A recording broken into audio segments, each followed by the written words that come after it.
വരണ്ട ഭൂമിയിലൂടെ ഉരുണ്ട് കയറിയ സ്ഥലമാണ്, വിശ്വാസത്താൽ കയറിയ സ്ഥലമാണ്.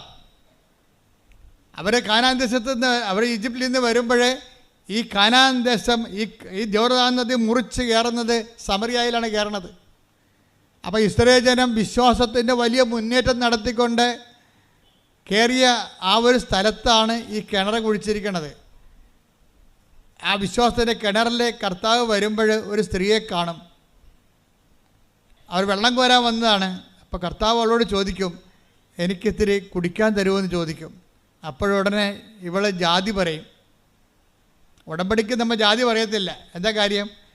ദൈവം ഒറ്റ ജാതിയായിട്ട് നമ്മളെ സൃഷ്ടിച്ചിരിക്കണ കാരണം അവിടെ ജാതിയില്ല. ഉടമ്പടിക്ക് മതവും പറയത്തില്ല, പക്ഷേ ക്രിസ്തുവിനെ പറയും. എന്താ കാര്യം? ക്രിസ്തു എല്ലാവർക്കും വേണ്ടിയുള്ളതാണ്.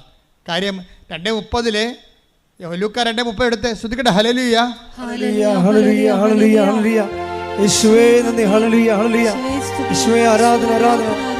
ലൂക്ക 2:30 എന്തെന്നാൽ സകല ജനതകൾക്കും വേണ്ടി, ഏറ്റുപറഞ്ഞ സകല ജനതകൾക്കും വേണ്ടി അങ്ങ് ഒരുക്കിയിരിക്കുന്ന രക്ഷ എന്റെ കണ്ണുകൾ കണ്ടു കഴിഞ്ഞു.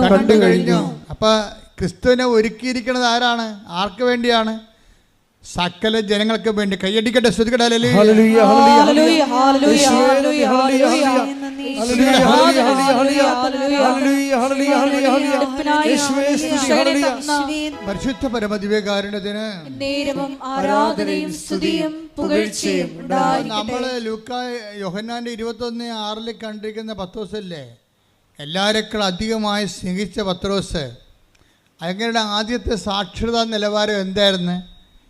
അദ്ദേഹത്തിൻ്റെ ആദ്യത്തെ സാക്ഷാത് നിലവാരം ഈ 5 ഭർത്താക്കന്മാരുണ്ടായ സമറിയക്കാരത്തിയുടെ അതേ സാംസ്കാരിക വചന ഗ്രഹണ നിലവാരമായിരുന്നു. അതറിയണമെന്നുണ്ടെങ്കിൽ യോഹന്നാന്റെ സുവിശേഷം 4:33 എടുത്ത്.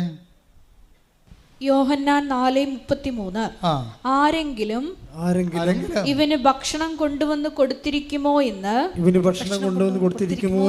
ശിഷ്യന്മാർ പരസ്പരം പറഞ്ഞു. എന്താ പ്രശ്നം വെച്ച് കഴിഞ്ഞാല് ഈ സമറിയയുടെ കിണറിന്റെ കര നിൽക്കുകയാണ്. അപ്പം കർത്താവ് ദാഹിച്ച് പൊരിഞ്ഞ് അവിടെ വന്നു. ശിഷ്യന്മാരെ ഉച്ചഭക്ഷണത്തിനായി പറഞ്ഞയച്ചു വാങ്ങിച്ചുകൊണ്ട് വരാൻ. അവർ ഭക്ഷണം കൊണ്ട് വന്നപ്പോൾ സ്ത്രീയോട് കർത്താവ് സംസാരിക്കുകയാണ്. അപ്പോൾ സംസാരിക്കുന്ന സമയത്ത് ഇവർ ഭക്ഷണം കൊണ്ട് വന്നിട്ട് കർത്താവിൻ്റെ ചോദിക്കും, ഗുരു ഭക്ഷണം എന്ന് പറയും. അപ്പോൾ കർത്താവിൻ്റെ പറയണത്, നിങ്ങൾ അറിയാത്ത ഭക്ഷണം എനിക്കുണ്ട്. അതാണ് സംഭവം. നിങ്ങൾ അറിയാത്ത ഭക്ഷണം എനിക്കുണ്ട്.